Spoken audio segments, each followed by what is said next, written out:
ગયા વિડીયોમાં આપણે પુણ્ય ક્ષેત્રનું મહત્વ જોયું. આ વિડીયોમાં આપણે 7 વારોની રચના અને એના મહત્વ વિશે ચર્ચા કરશું. જય મહાદેવ. હું છું ડૉક્ટર જય પંડ્યા અને તમે જોઈ રહ્યા છો મારી સાથે મારી ચેનલ જય સનાતન વાણી. ભગવાન મહાદેવે સૃષ્ટિની રચના કરી. ત્યારબાદ સંસાર પર ઉપકાર કરવા માટે ભગવાને 7 વારોની રચના કરી. ભગવાનને એવું થયું કે લોકોની પીડા દૂર કરવા માટે કોઈ સરળ અને વહેલો તથા પહેલો માર્ગ કરવો જરૂરી છે. એટલે ભગવાન તો વૈદના વૈદ છે, ઔષધના ઔષધ છે. મનુષ્યની પીડા અને રોગ કાપવા માટે વારોની રચના કરી. અને સૌથી મોટો રોગ છે જેને આપણે ભવરોગ કહીએ છીએ, એનો પણ ઈલાજ ભગવાને જ આપ્યો છે. આ કલ્પના સાથે ભગવાને સૌ પહેલા પોતાના વાળની રચના કરી, જે આરોગ્ય પ્રદાન કરવા વાળો છે. એ વારના સ્વામી સૂર્યદેવને નિયુક્ત કર્યા, એટલે એ વારને આપણે રવિવાર પણ કહીએ છીએ. બંને નેત્ર તથા મસ્તકના રોગમાં અને કુષ્ઠરોગની શાંતિ માટે સૂર્યની પૂજા કરવી, અનુષ્ઠાન કરવું, સાધના કરવી. આ સાધના 1 માસ, 1 વર્ષ અથવા 3 વર્ષ સુધી લગાતાર કરતા રહેવી. આ સાધના રોગ અને જરાના નાશ માટે ખૂબ મહત્વનો ભાગ ભજવે છે.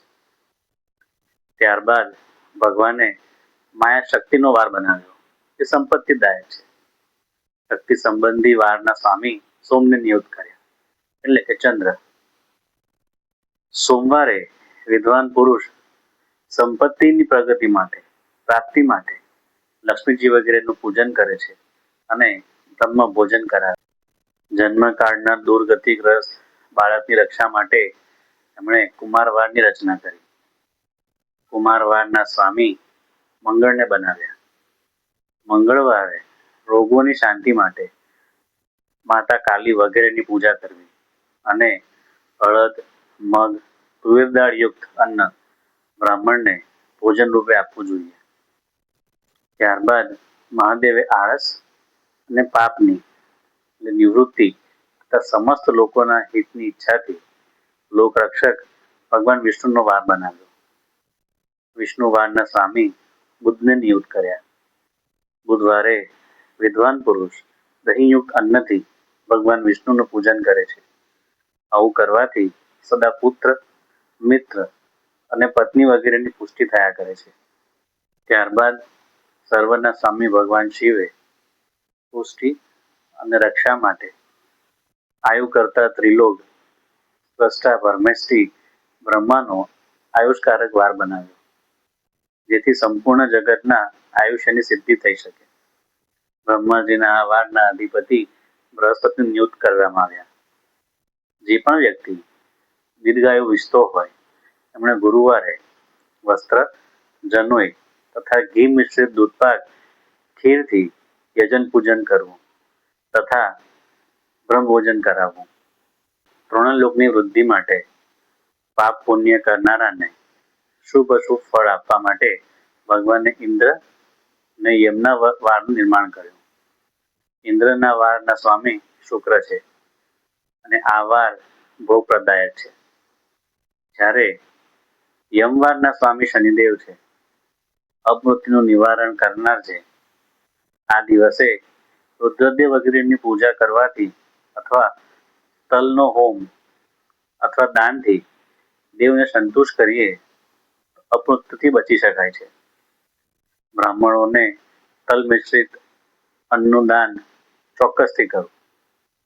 ભગવાને આમ 7 વારોની કલ્પના કરી અને રચના કરી. એટલે જે પણ વાર હોય તે દિવસના દેવતાની પૂજા કરવાથી એમના નિમિત્તનું આપણને ફળ મળે છે. બીજા સાહિત્યમાં આ 7 વારની કલ્પના સૃષ્ટિના 7 તબક્કા છે તેની સાથે જોડવામાં આવ્યું છે. પ્રથમ વાર એને કહેવાય છે કે સૃષ્ટિની રચના પહેલા ફક્ત તમસ હતું, અંધકાર હતો. ત્યારે શિવ નિરાકાર સ્વરૂપે બિરાજમાન હતા. ન કોઈ દિશા હતી, ના કોઈ જગ્યા, ના કોઈ વાર, ન બ્રહ્મા, ન વિષ્ણુ, ફક્ત શિવ. દ્વિતીય દિવસે સદાશિવનું પ્રાગટ્ય થયું. જે ભગવાન નિરાકાર સ્વરૂપમાં હતા તે સાકાર સ્વરૂપમાં પ્રગટ્યા. એમની ઈચ્છાથી જ શક્તિનો પ્રારંભ થયો. સદાશિવ ભગવાન 5 મુખવાળા છે. શુદ્ધ ચેતનાનું જ્ઞાન સદાશિવના પ્રાગટ્યથી થયું. ત્રીજા દિવસે શક્તિ પ્રગટ્યા. સદાશિવમાંથી શક્તિની ઉત્પત્તિ થઈ. શિવ અને શક્તિ એ પૂર્ણ સત્ય છે. શક્તિ પ્રકૃતિ તરીકે વિરાજમાન છે. ચોથા દિવસે શંકર ભગવાનની ઈચ્છાથી વિષ્ણુ ભગવાનની ઉત્પત્તિ થઈ. તેઓ રક્ષા કરનાર છે અને પાલક છે. ક્ષીરસાગરમાં શેષનાગ પર બિરાજમાન છે અને આ પૃથ્વીનું સંતુલન એમણે જ બનાવી રાખ્યું છે.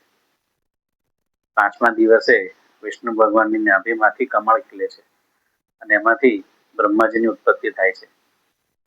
બ્રહ્માજીનું કાર્ય રચનાનું છે.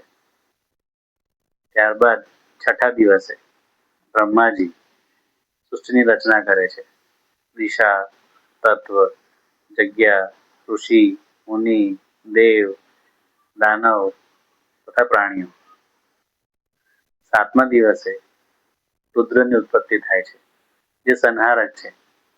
જેણે પણ જન્મ લીધો છે એનો અંત કરનારા રુદ્ર છે.